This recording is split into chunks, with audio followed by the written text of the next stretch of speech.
Good morning to all. Last class में हम लोग डिस्कस कर रहे थे माइटोसिस के बारे में। माइटोसिस में हमने बांटा था दो भाग में माइटोसिस को, आई फेज और एम फेज में। एम फेज के अंदर हम लोगों ने कैरियोकाइनेसिस कंप्लीट कर ली थी और साइटोकाइनेसिस कर रहे थे। लास्ट क्लास में थोड़ी सी साइटोकाइनेसिस हम लोग पढ़ रखी थी। क्विक रिवीजन करते हैं साइटोकाइनेसिस को। साइटोकाइनेसिस मतलब division of cytoplasm, division of cytoplasm. Cytoplasm का डिवीजन होगा और एक सेल से दो सेल बन जाएंगी इस प्रोसेस के बाद। इसलिए इस घटना को डिवीजन ऑफ साइटोप्लाज्म या साइटोकाइनेसिस कहते हैं और दो पार्ट में सेल डिवाइड हो जाएगी, एक सेल से दो सेल बन जाएगी। ठीक है। प्लांट में और एनिमल में साइटोकाइनेसिस अलग अलग तरह से होता है। तो साइटोकाइनेसिस दो तरह का है, प्लांट में अलग होता है और एनिमल में अलग तरह से होता है। तो पहले पढ़ते हैं एनिमल में कैसा होता है।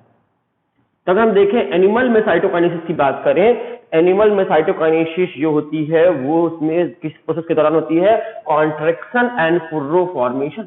इसमें कौन सी घटना के दौरान? Contraction and furrow formation. ये दो घटनाएं होती हैं और इन दो घटनाओं के बाद एक सेल से दो सेल बन जाती है। तो आपसे कोई पूछे एनिमल सेल में सेल डिवीजन जो होता है साइटोकाइनेसिस होता है, कैसे होता है? तो आंसर होगा कॉन्ट्रैक्शन और फुर्रो फॉर्मेशन। ये दो प्रोसेस होती है और इस प्रोसेस के बाद आपकी सेल डिवाइड हो जाती है, एक सेल से दो सेल बन जाती है। दूसरी बात कोई पूछे साइटोकाइनेसिस कब स्टार्ट होता है, चाहे वो प्लांट में हो या एनिमल में हो, साइटोकाइनेसिस स्टार्ट कब होता है? तो याद रखिएगा लेट एनाफेज में। लेट एनाफेज, एनाफेज जब खत्म होने वाला होता है, इंपॉर्टेंट लाइन है। तो याद रखिएगा साइटोकाइनेसिस स्टार्ट कब स्टार्ट होता है? Start at late anaphase. जब एनाफेज का लास्ट चल रहा होता है तब ये आपका स्टार्ट होता है। तो cytokinesis start at late anaphase. Anaphase खत्म होने वाली होती है और टीलोफेज शुरू होने वाली होती है, तब चलती है। इंपॉर्टेंट लाइन है ये। किस प्रोसेस के थ्रू होती है? Contraction and furrow formation. ये दो घटनाओं के दौरान होता है। अब होता कैसे है देखना समझना, डायग्राम से समझाने की कोशिश करते हैं।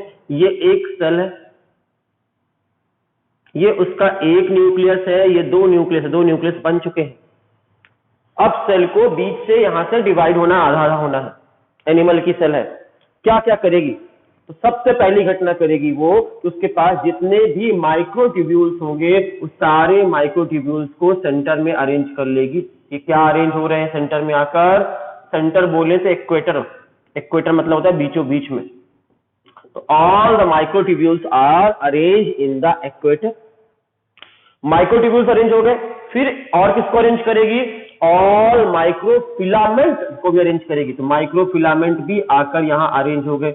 ये आ गए माइक्रोफिलामेंट। ये दो लोगों को बुला लेगी बीच में।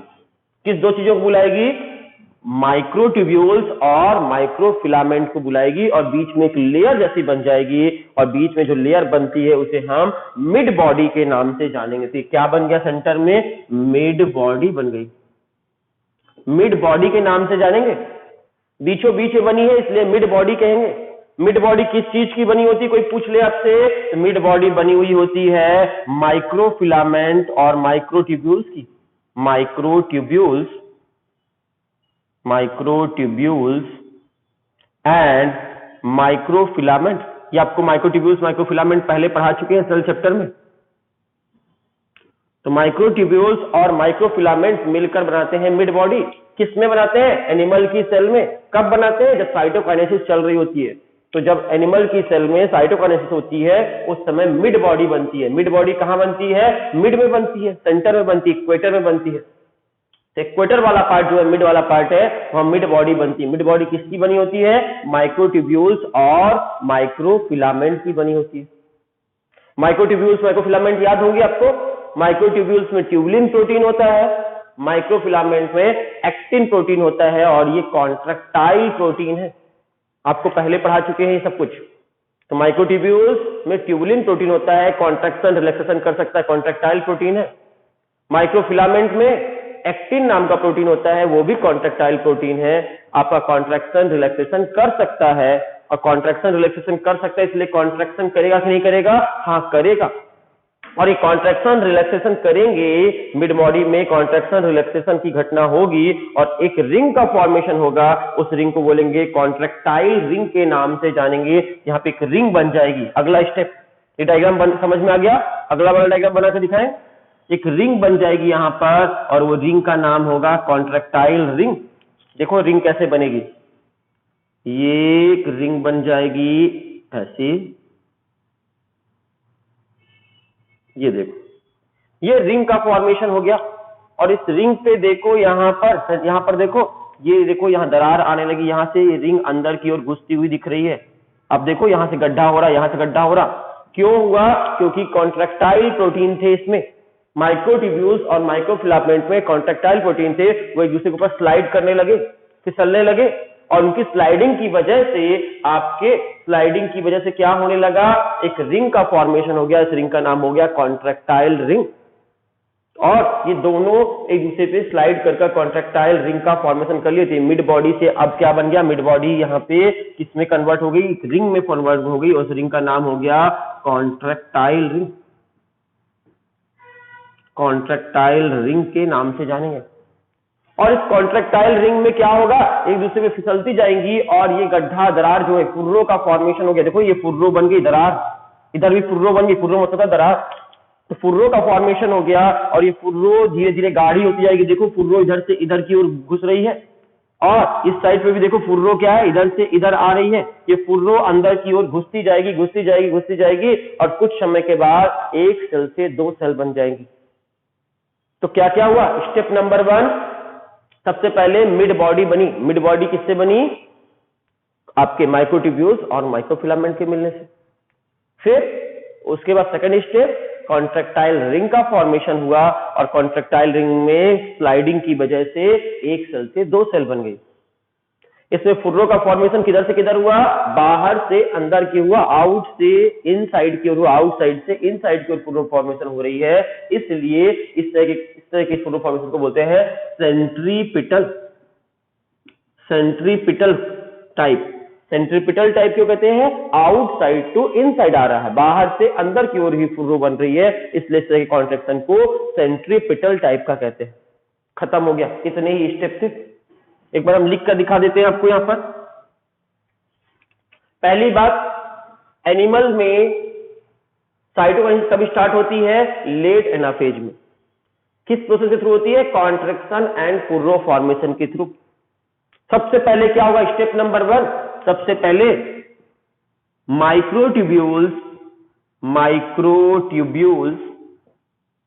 And microfilament arranged in equator. Equator का मतलब होता है बीचों बीच में। तो सारे माइक्रोट्यूब्यूल्स और माइक्रोफिलामेंट कहां अरेंज हो जाएंगे? इक्वेटर पे अरेंज हो जाएंगे। पहला स्टेप होगा। सेकंड स्टेप, उसके बाद क्या होगा? जब ऐसा हो जाएगा तो उसके बाद क्या होगा? तो सेकंड स्टेप होगा कि कॉन्ट्रैक्टाइल रिंग का फॉर्मेशन हो जाएगा। Contractile ring formation take place.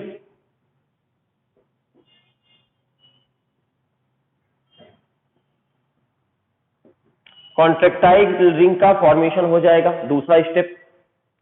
तीसरा स्टेप, कॉन्ट्रैक्टाइल रिंग भी बन गई, उसके बाद क्या होगा? कॉन्ट्रैक्टाइल रिंग एक दूसरे में फिसलने लगेगी, स्लाइड करने लगेगी और इसमें स्लाइडिंग की वजह से फुर्रो फॉर्मेशन स्टार्ट हो जाएगा। तीसरा स्टेप है फुर्रो फॉर्मेशन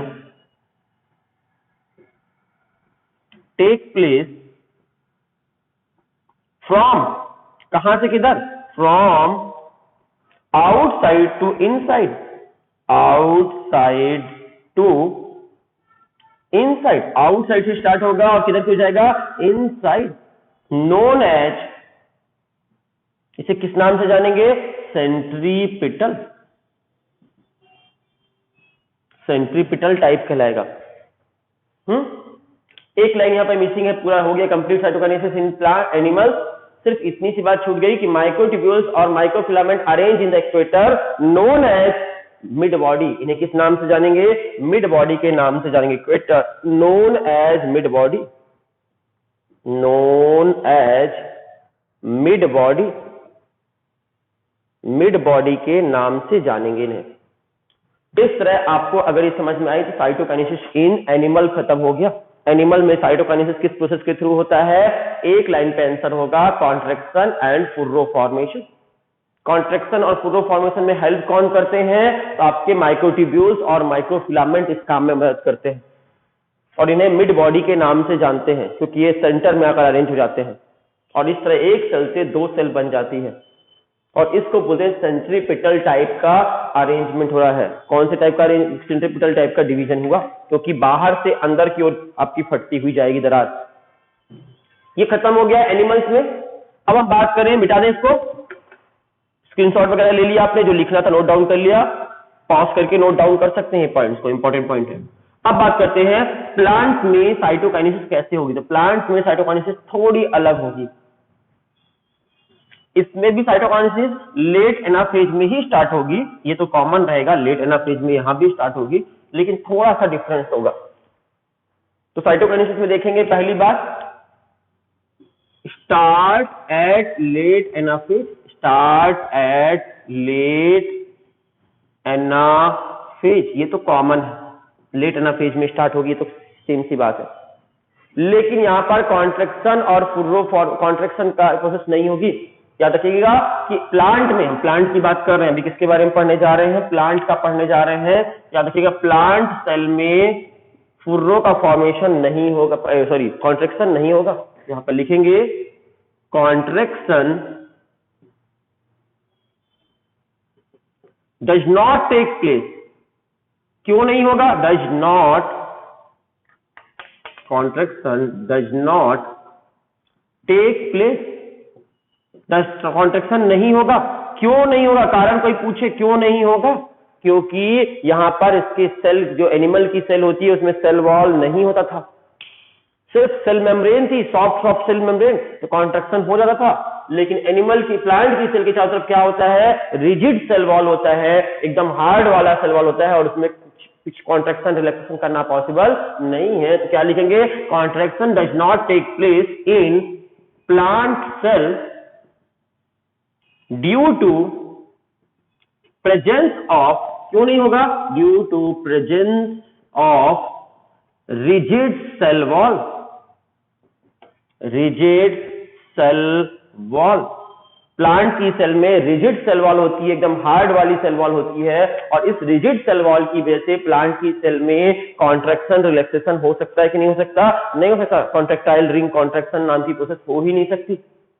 तो contraction does not take place in plant cell due to rigid cell wall. इसमें रिजिड सेल वॉल होने की वजह से इसमें कॉन्ट्रैक्शन की प्रोसेस होगी ही नहीं।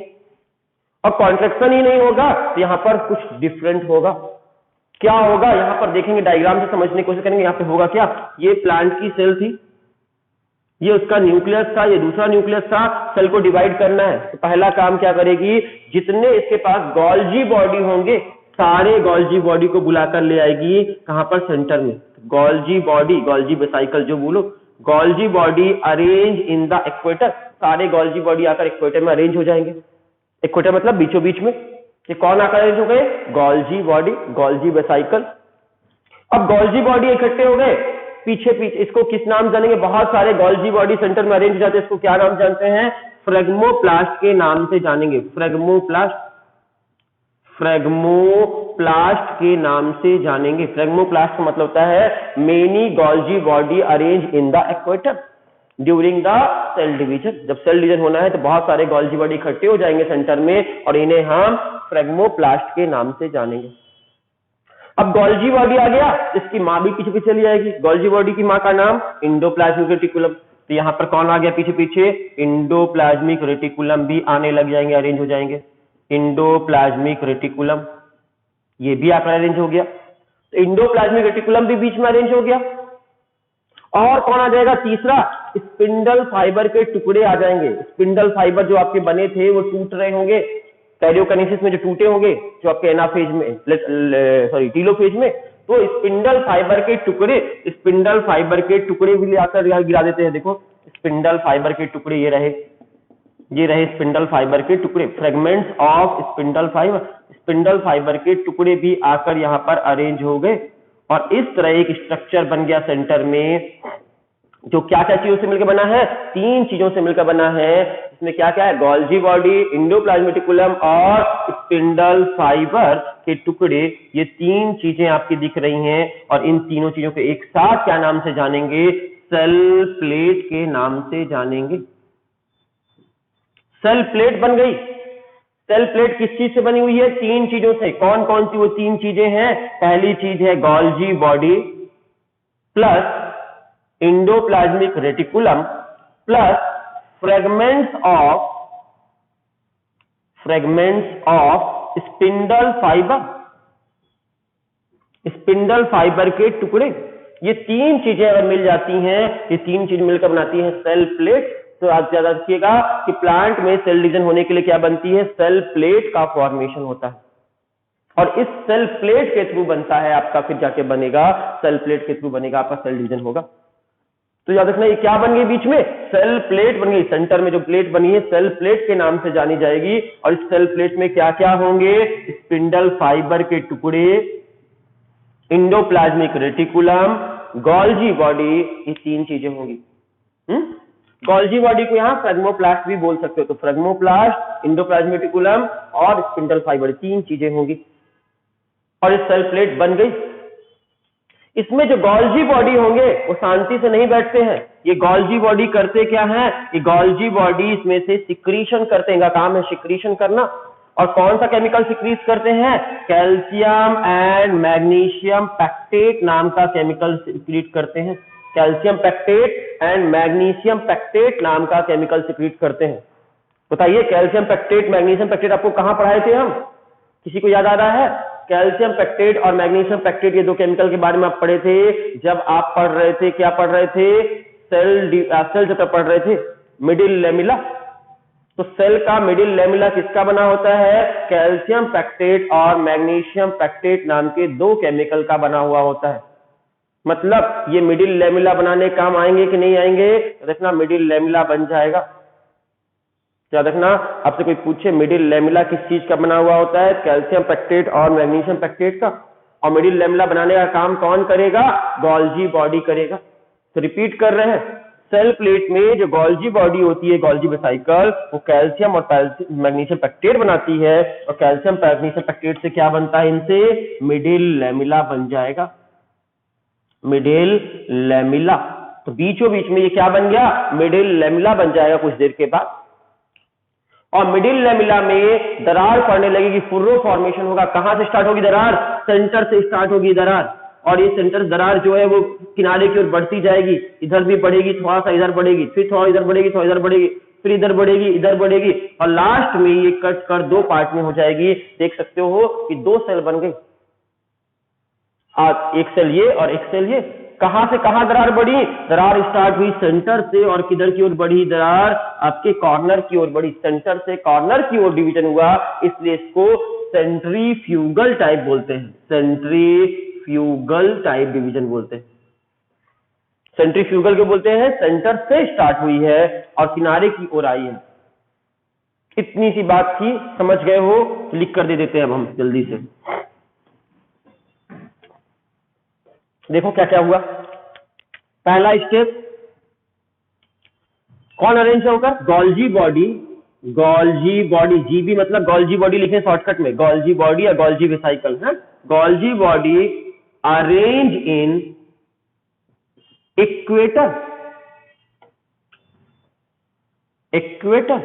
गोल्जी बॉडी कहां आकर अरेंज जाएंगी, इक्वेटर पर आकर अरेंज हो जाएंगे। और गोल्जी बॉडी इक्वेटर पर अरेंज हो जाएंगी बहुत सारी आकर, तो इसको क्या बोलेंगे, इक्वेटर पर, इक्वेटर,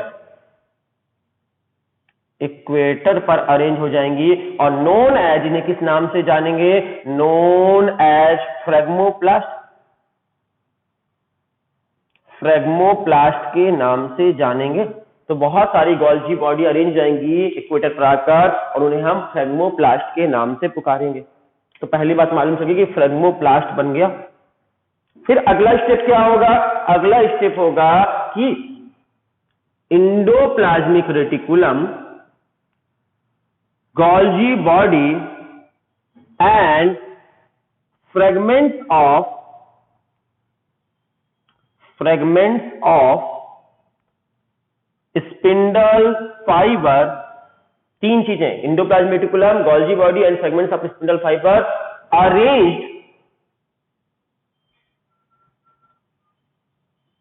इन इक्वेटर, इक्वेटर पर अरेंज हो जाएंगे और इन्हें किस नाम से जानेंगे जब अरेंज हो जाएंगे? तो known as equator, known as, इन्हें हम पुकारेंगे नोन एज, इन्हें बोलेंगे क्या बना लिए?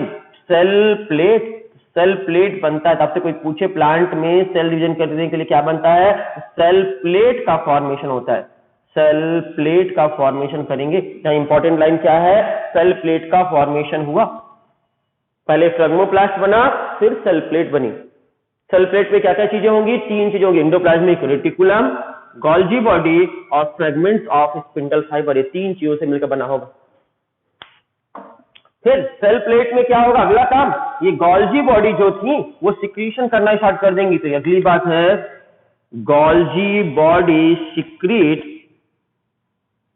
क्या सिक्रीट करेंगी?